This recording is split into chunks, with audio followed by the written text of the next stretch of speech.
To say that we live in an intolerant time feels almost a truism. We don't even need to say it anymore. But how did this happen? Why did this happen? And what can we do about it?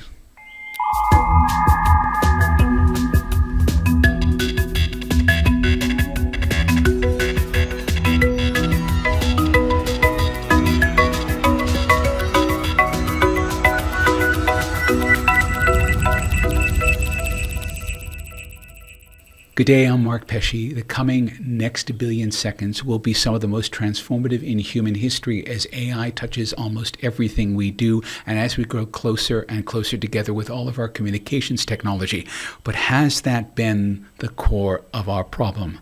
On this episode, recorded live on Radio New Zealand's 9 to Noon broadcast, we actually try to break that open and understand whether coming together has actually driven us apart. That's coming right up on the next billion seconds.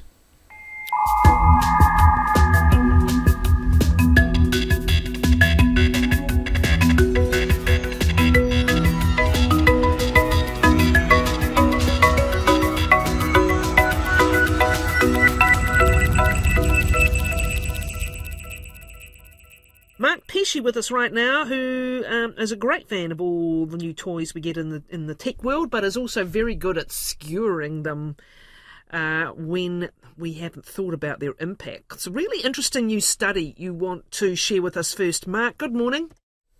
Good morning, Catherine. Yes, if we've all been wondering, and we have, why the world seems so much more divided, so much more polarized than it has been, and, you know, people have been floating ideas around, is it this, is it that? Well, scientists have actually done the research at the Complexity Science Hub in Vienna.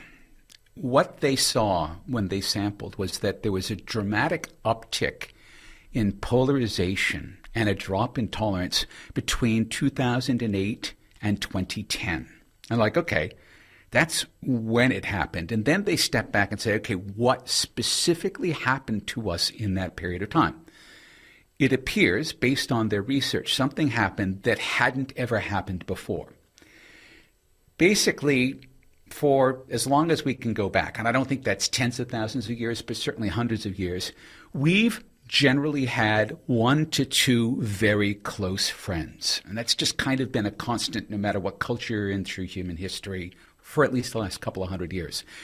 Between 2008 and 2010, that number suddenly jumped from 1 to 2 to 3 to 4.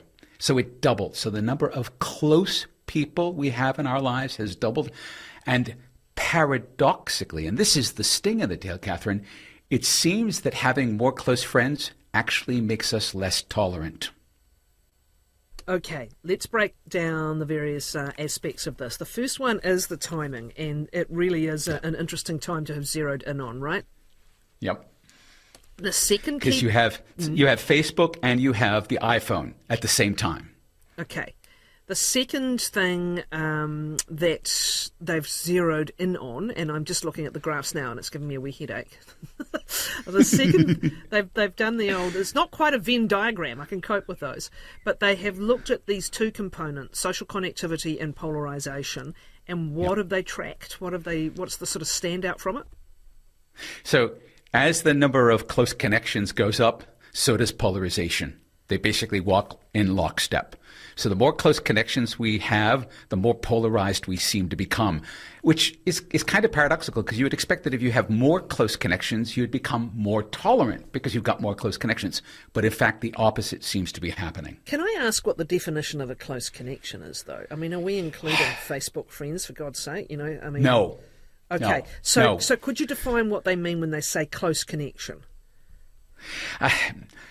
The term they use is close social contact. They do not here provide a definition for that. I'd probably have to dig through the paper to find out.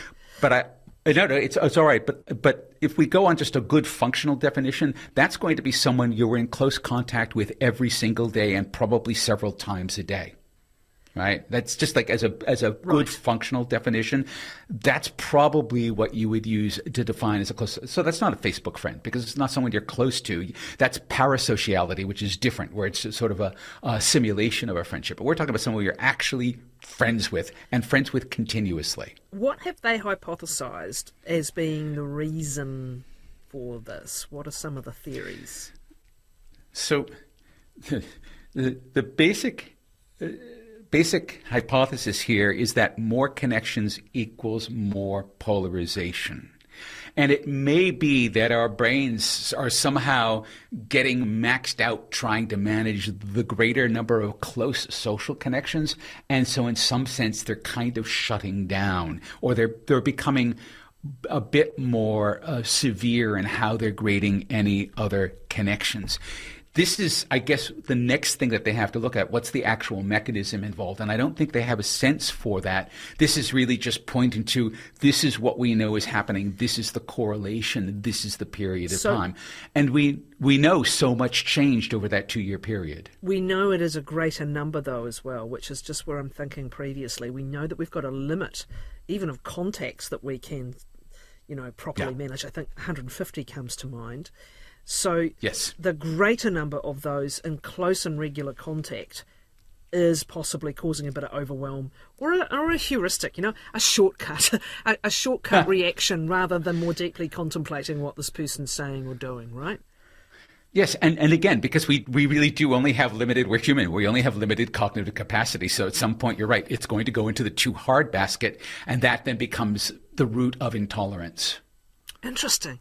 Your first instinct on these things is that, there's all these kind of echo chambers, there's all these, sort of polarized, but not close connections going on the internet, and that people get into their tribe. But this is actually in your own circle, really, isn't it? The circle getting bigger and the intolerance coming along with it. What else have they sort of said? Like, have they made a point of this then? If this is the case, then what? So they say we really do need to double down on tolerance within ourselves, that we need to make a practice of tolerance precisely because we can now see why tolerance is being eroded in us. All right. So it's something that you maybe aren't completely aware of until it's gone. And of course, we now live in a world where tolerance broadly is gone, and we don't really like that world. So it appears that we're going to not so much wind things back, but to put a different emphasis in ourselves, not just in our culture, but in ourselves about what tolerance means in practice. Very, very interesting. I'm also thinking of that old phrase, absence makes the heart grow fonder. just contact each other less. But it was the number of close connections, I appreciate, was the key point of this. Very interesting stuff. Now, how bad are the fakes getting? How hard are they going to be to find? We have some really interesting examples of deep fakes going on now. The one that I don't think anyone saw coming, both ChatGPT and Gemini in something called Nano Banana can make really good images, right? You can say, here, make an image of this, or here's an image, make an image like this. People are now faking receipts with that, Catherine. And they're so good, they're passing muster. Can you explain more?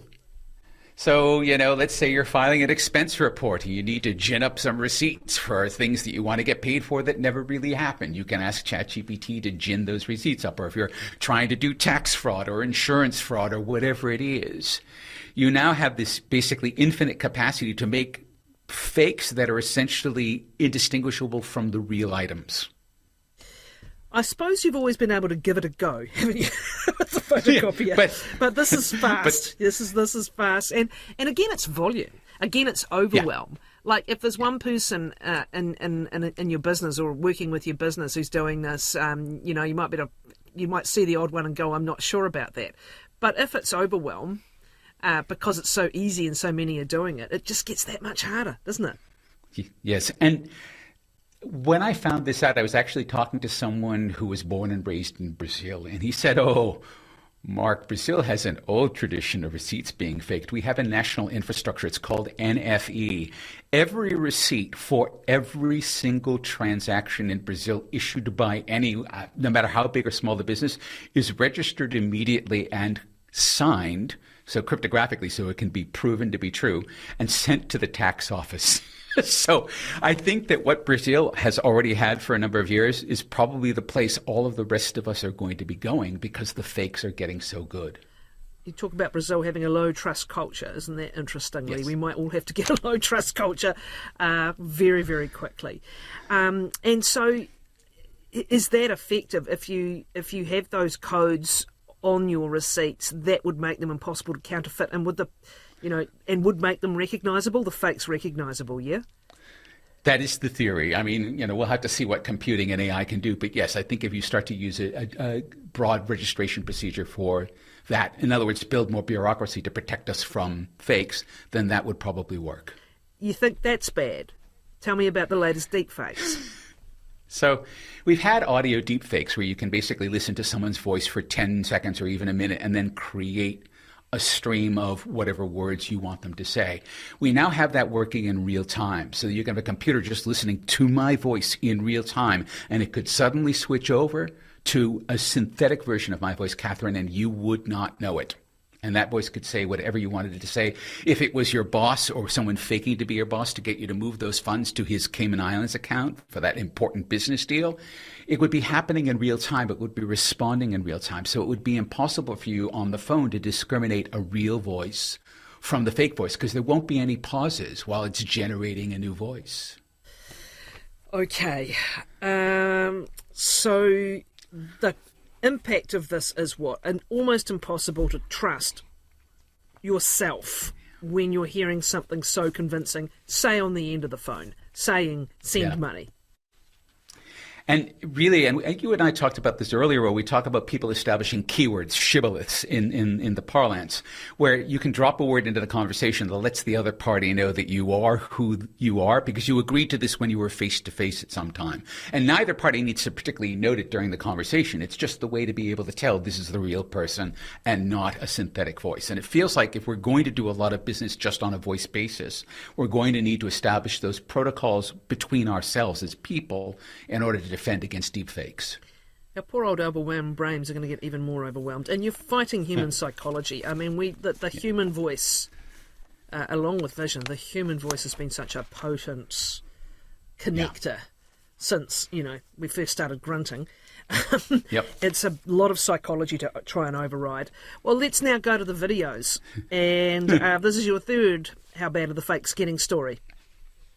So Sora was released by OpenAI. I think it's only available still in America, but it can create incredibly realistic, very weird, fun videos. All of those videos have a watermark on them so that people know when they're watching a video that it's synthetic.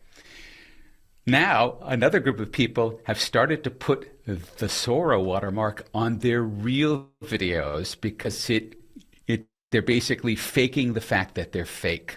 It gets them more views, and it gets people wondering. And so it seems like the brand mark that says this is fake is actually a positive. It gains attention, and so they're stealing it. Why exactly are they doing that? Just for the laughs? Well, I think some of it's for laughs. I think some of it's because things that are AI generated get more attention, and it's also a way to increase the attention on what may not be that interesting a video. Okay. Okay. Finally. So even the fakes are fake now. I know. I'm still getting over the fact you told me that for the last 3 years. Most AIs being trained by other AIs. Like, I'm still trying to process that one.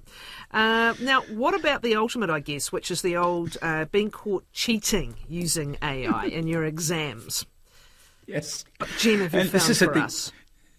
This is at the University of Illinois, and it's a class where the professors in the classroom show a QR code, which the students have to scan and then go to a page to basically let the professors know they're in the room because they're being graded for attendance. Well, it turns out someone in the class is sharing the QR code, and there were hundreds of students who should have been in the classroom who scanned the QR code and did whatever they needed to do, and so pretended that they were in the class. Now, the professors became aware that this was happening, figured out who it was, and went to them and said, okay, we've caught you cheating. And the students all apologized. But after the apologies started coming in, the professors realized that 80% of them were AI generated. Can't you do anything yourself? So your apology is fake too. Again, possibly that was for the laughs as well. Your final topic has got my attention: mind captioning with AI. Yeah. So this is a beautiful, beautiful new technology that's come out of, I think it was MIT. Oh, no, is it MIT? Yeah, University of California. And essentially what they're doing is they're reading in real time, they're reading people's brainwaves. So they're using a non-invasive technique, and they're then mapping that onto thoughts that the person is happening so that they can figure out what the person might be trying to say. And if that sounds scary, like people are going to be able to do mind reading, really this is being aimed at people who have had stroke or maybe have dopamine disorder like Parkinson's, who can't really speak very well. And the idea here is to basically use this system, which is powered in essence by AI, that the brainwaves are being read by an AI that has been trained by watching other people form sentences and thoughts, learn how to read that, and is applying that same translation to what these people seem to be trying to say. And it provides captioning for the mind. How good is it or otherwise? I mean, our vocabularies are enormous, but in these instances, are the communications often quite sort of similar, quite straightforward and quite similar, perhaps? Well, I think if you're going off-piste into things that are very specific to an individual, it's probably not going to work very well. But if it's sort of generic things, certainly yes and no and please and thank you and may I have, all of that stuff, that's quite common to everyone. So that baseline of language is going to be much easier to capture than the things that are more rare. Now, what they did is when they were training it, they had participants watching videos. So I think 2,000 videos. And so they had all of the images and the actions in the videos, and they looked at how people were thinking about what was going on in the videos. And so the content of those videos kind of forms the basic vocabulary there. But it's something where clearly if we can get a little bit of it right, we can start to grow that. So this is a system that maybe not this year or next year, but in a decade's time will be of enormous benefit to people who cannot speak. So it's not like the brain activity is revealing what the word is. It's the brain activity revealing what the person might be thinking or wanting. Am I getting nearer to it? Yeah, I mean, it's not the precise word. It's the brain activity that's indicating, could be a verb or a noun, something like that. And so, that's what I'm saying. It is still rough, but it's far better than silence. Yeah, really interesting stuff. As always, Mark, thanks for your time. Mark Pesce, our tech commentator today.